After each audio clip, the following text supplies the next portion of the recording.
Change the world? Start off by making your bed. If you make your bed every morning, you will have accomplished the first task of the day. It will give you a small sense of pride, and it will encourage you to do another task, and another, and another. And by the end of the day, that one task completed will have turned into many tasks completed. Making your bed will also reinforce the fact that the little things in life matter. If you can't do the little things right, you'll never be able to do the big things right.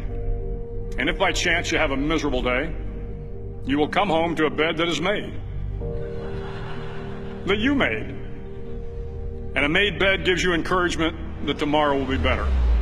To pass SEAL training, there are a series of long swims that must be completed. One is the night swim. Before the swim, the instructors joyfully brief the students on all the species of sharks that inhabit the waters off San Clemente. They assure you, however, that no student has ever been eaten by a shark, at least not that they can remember. But you are also taught that if a shark begins to circle your position, stand your ground. Do not swim away. Do not act afraid. And if the shark, hungry for a midnight snack, darts towards you, then summons up all your strength and punch him in the snout, and he will turn and swim away. There are a lot of sharks in the world. If you hope to complete the swim, you will have to deal with them. So if you want to change the world, don't back down from the sharks. Over a few weeks of difficult training, my SEAL class, which started with 150 men, was down to just 42. There were now 6 boat crews of 7 men each. I was in the boat with the tall guys, but the best boat crew we had was made up of the little guys, the Munchkin crew, we called them. No one was over 5'5". The Munchkin boat crew had 1 American Indian, 1 African American, 1 Polish American, 1 Greek American, 1 Italian American, and 2 tough kids from the Midwest. They out-paddled, outran, and outswam all the other boat crews. The big men in the other boat crews would always make good-natured fun of the tiny little flippers the Munchkins put on their tiny little feet prior to every swim. But somehow these little guys from every corner of the nation and the world always had the last laugh, swimming faster than everyone and reaching the shore long before the rest of us. SEAL training was a great equalizer. Nothing mattered but your will to succeed, not your color, not your ethnic background, not your education, not your social status. If you want to change the world, measure a person by the size of their heart, not by the size of their flippers. The 9th week of training is referred to as Hell Week. It is 6 days of no sleep, constant physical and mental harassment, and 1 special day at the Mud Flats.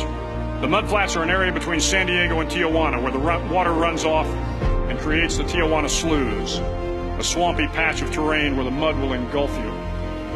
It is on Wednesday of Hell Week that you paddle down to the Mud Flats and spend the next 15 hours trying to survive the freezing cold, the howling wind, and the incessant pressure to quit from the instructors. As the sun began to set that Wednesday evening, my training class, having committed some egregious infraction to rules, was ordered into the mud. The mud consumed each man till there was nothing visible but our heads. The instructors told us we could leave the mud if only 5 men would quit.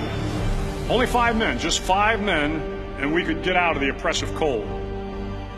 Looking around the mud flat, it was apparent that some students were about to give up. It was still over 8 hours till the sun came up. 8 more hours of bone-chilling cold. The chattering teeth and the shivering moans of the trainees were so loud, it was hard to hear anything. And then one voice began to echo through the night.